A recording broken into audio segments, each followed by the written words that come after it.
Napabuntong hininga si Daddy at muling lumapit kila Mami na ngayon ay maayos na nakaupo sa sofa. Saan kayo nagkakilala ng anak ko? Paunang tanong ni Daddy. Sa mall, Daddy. Ako ang sumagot. Nawala sa isip ko ang dialogue dapat namin sa mala-panel interview nila. Hindi ko napaghandaan. Ikaw bang kinakausap ko, Kendra? Masungit na sabi ni Dad.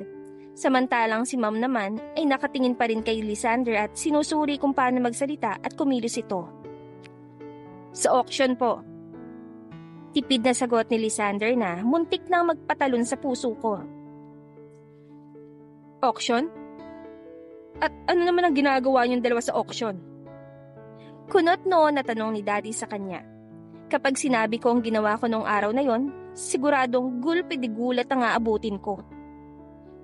Actually, sir, malinis ang intention ko sa anak niyo. Wala po akong plano na masama sa kanya. Mahal ko siya at wala po kayong dapat ipag-alala dahil hindi ko siya ipapahamak. Literal na nalaglag ang pangako sa sagot niya. Tahasan niyang sinabi na mahal niya ako at kahit nakaka-intimidate ang mga magulang ko, ay may paggalang pa rin siyang sumagot dito. Hindi sa ayaw namin sa'yo, Lysander. Pero dahil ikaw ang gusto ng anak ko, wala na kaming magagawa tungkol doon. Pero habang hindi pa kayo kasal na dalawa, hiwalay kayong matutulog habang nandito kayo. At para mas makilala rin namin na lalaking piniling pakasalan ng anak ko. Wika ni Mami na ikinangiti ko. Ma, payag ka na agad? Reklamo ni Dad kay Mommy.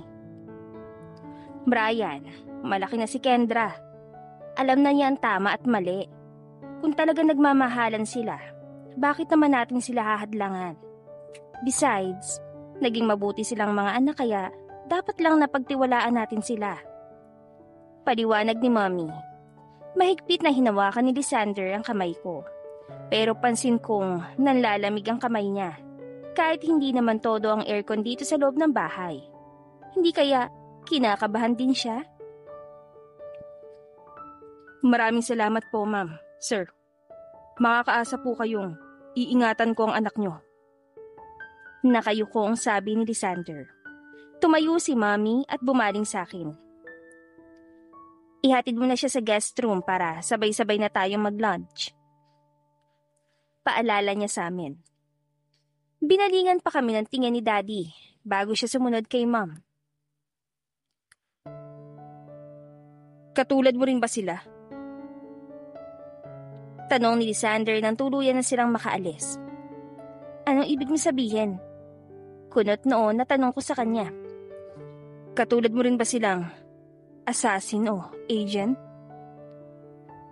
Ulit niya na ikinatango ko. Bakit ka pinagpapawisan? Mainit ba? Usisa ako dahil tumulo ang pawis niya sa noo. Nakakatakot tumingin ng mom mo.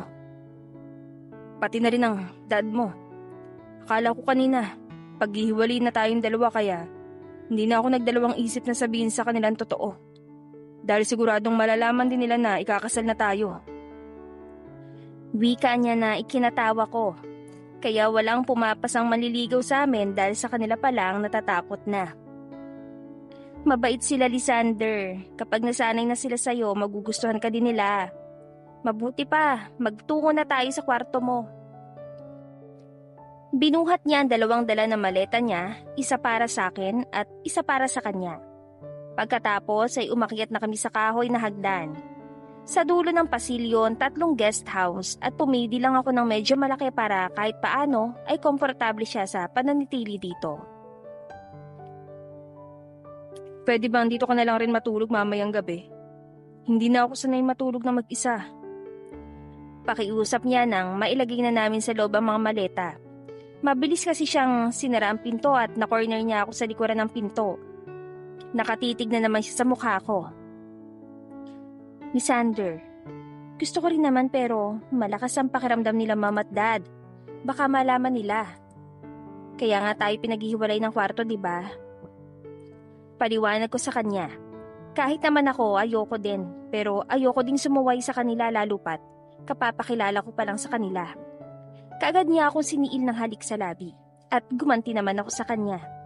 Kinabig niya ang bato ko at namalayan ko na lamang na nasa likuran ko na ang bed. Bumagsak kaming dalawa nang hindi naghihiwalay ang labi naming dalawa. Nagsimulang gumapang ang kamay niya sa laylayan ng dress na suot ko at bumaba sa leeg ko ang labi niya. Napakagat ako sa ibabang labi. Kendra, nakahanda ng pagkain. Napabalikwas kami ng bangon sa kama. Yes, Daddy. Bababa na po. Malakas na sagot ko sa kanya. Marahas na napabuntong hininga si Lysander. I want to marry you as soon as possible, Kendra. Seryosong saad niya. I want to marry you too, kaya bilisan mo na ang preparation ulit, okay? Bago kami lumabas, ay hinalikan niya ulit ako sa labi. Ramdam ko ang gigil niya dahil kinagat pa niya ang ibabang labi ko. Pero baka pag nagtagal pa kami dito, ay magduda na sila mama at dad. Dad! Tawag ko sa kanya dahil nasa hapag na kami pero parang binabalatan pa rin niya ng tingin si Lysander. Ano? Masama bang tumingin? Kunot noon na tanong ni Dad sa akin. Hindi naman. Kulang na lang pangal sa inyo, sasakmalin niyo na si Lysander eh. Nakangusong sabi ko sa kanya. Nasa dulo si Dad at nasa tabi naman niya si Mom. Tahimik lang ito at hindi nagsasalita. Kapag ganito si Mom, sigurado akong may iniisip siya. Hindi ko lang alam kung sa amin ba ni Lysander o sa ibang bagay. Sa kanila kasing dalawa ni Mom, mas vocal si Daddy. Kaya kapag si Mom na nagsalita, siguradong tiklop na si Dad. Hindi ko rin alam kung bakit naging ganito ang setup nilang dalawa. Ang palaging sinasabi ni Dad noon sa amin, love na love daw niya si Mommy. Kaya nakikinig daw siya dito. Nakakatakot daw kasi itong magalit.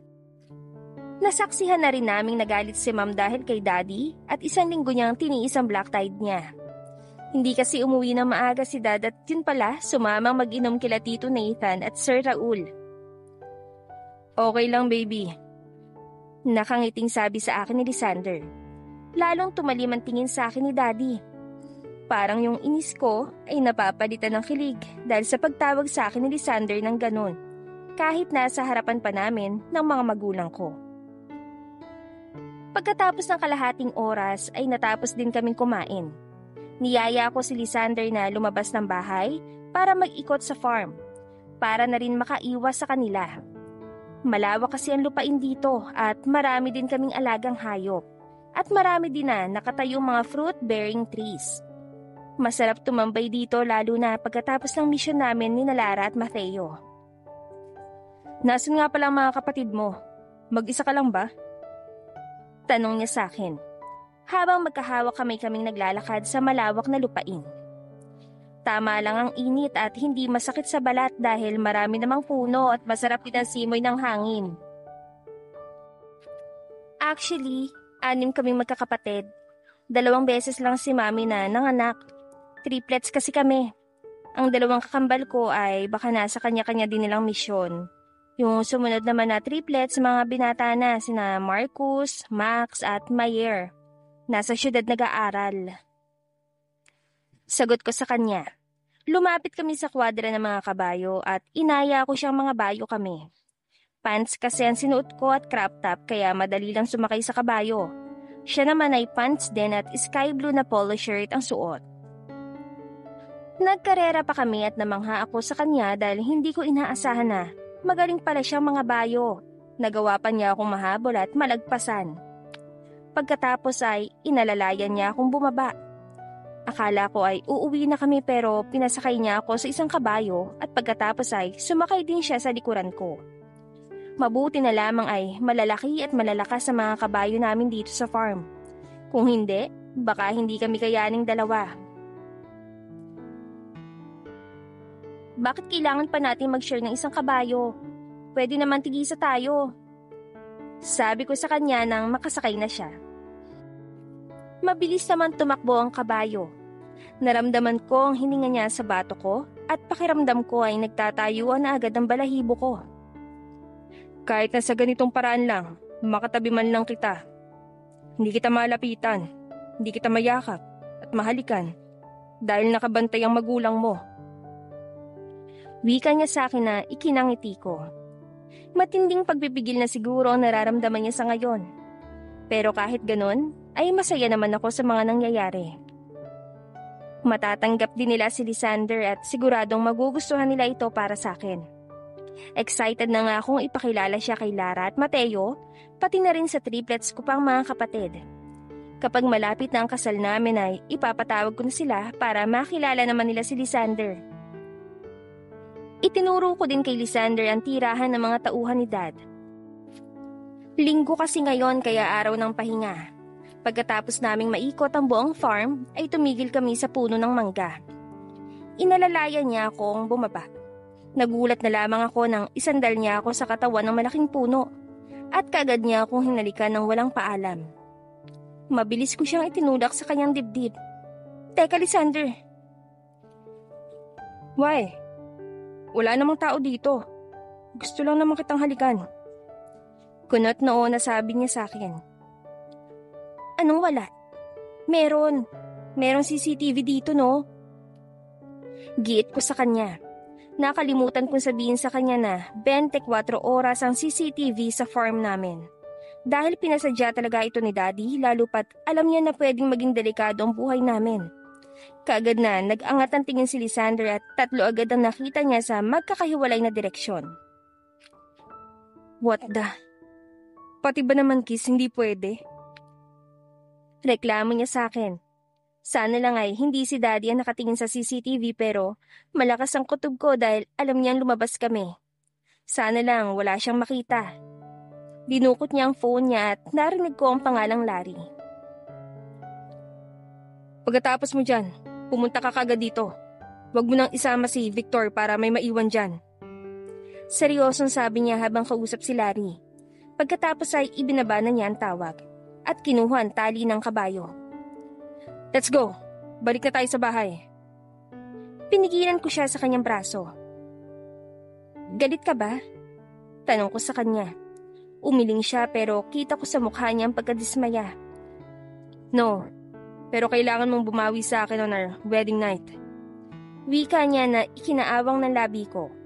Hindi nga siya galit pero mukhang mapapalaban ako ng husto sa honeymoon namin. Pagkarating namin sa bahay ay mukha kaagad ni Daddy ang sumalubong sa amin at may dala siyang isang kahon ng alak. Umiinom ka ba? Seryosong tanong ni Daddy sa kanya. Yes sir. Sagot naman ni Lysander sa kanya. Good. Halika, sabayan mo akong ubusin ng special na alak na ito. Kapag nanalo ka, payag na akong magkatabi kayong matulog pero kapag natalo ka, ihintayin niyo ang araw ng kasal niyo bago kayo magtabi. Hindi nakaligtas sa akin ang ngiti ni Lysander. Pati si Dad ay may kakaibang ngiti rin sa labi. Siguro, alam niyang matatalo niya si Daddy sa inuman at pag nagkataon, pwede na kami magkasamang matulog. Pero duda pa rin ako. Hindi susugal si Daddy sa isang pustahan, lalo na kung hindi siya siguradong mananalo. Hindi kaya dayain niya si Lysander? Bahala na.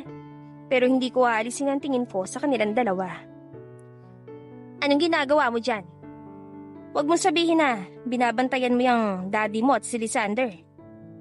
Tanong ni Mami sa akin pagkatapos niya mailapag ang adobong mani sa mesa nila Daddy. Magkaharap na sila ngayon at nilalantakan na nila ang isang galong lambanog na dala ni Daddy. Hindi ko alam kung nakainom na si Lysander noon pero hindi naman siya tumanggi sa alok ni Daddy. Natuwa pa nga siya nang sabihin nitong papayag siyang magkatabi kami matulog kapag natalo siya nito. Umupo si Mami sa tabi ko. Inabutan niya ako ng isang tasang tsokolate at tsaa naman para sa kanya. Nasa kabilang table kami, hiwalay kila Daddy dahil masinsinan na naging usapan nilang dalawa. Ma'am, kailan pa naging lasinggero si Daddy? Nagtatakang tanong ko sa kanya. Umiinom lang ang Daddy mo kapag nandito sila Nathan at si Raul. Alam mo naman yung dalawang yun naging best friend na ng Daddy mo. Di ko rin alam kung bakit niya ginagawa to.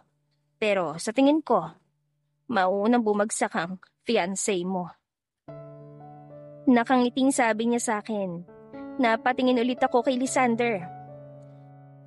Kakatungga lang niya ng binigay ni Dad at hindi biro ang taas ng tagay ni Daddy sa kanya.